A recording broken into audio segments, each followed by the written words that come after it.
உங்களுக்கான இன்றைய பிரபஞ்ச வார்த்தை.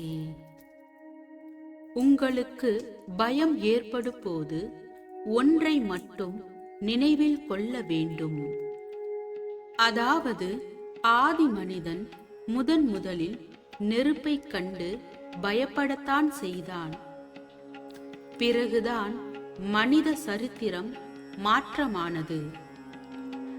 நீங்கள் ஒரு காரியத்தை குறித்து பிரபஞ்சத்திடம் கேட்கும்போது அதற்கு எதிர்மாறாக பயத்தை தரக்கூடிய சூழ்நிலை அமைந்தால் நீங்கள் விரும்பியதை அடைவதற்கான வழி மிக அருகில் உள்ளதாக அர்த்தம்.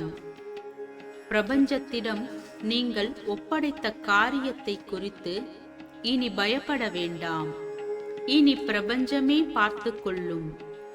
நீங்கள் விரும்பிய குறிக்கோளை அடைந்தே தீர்வீர்கள்.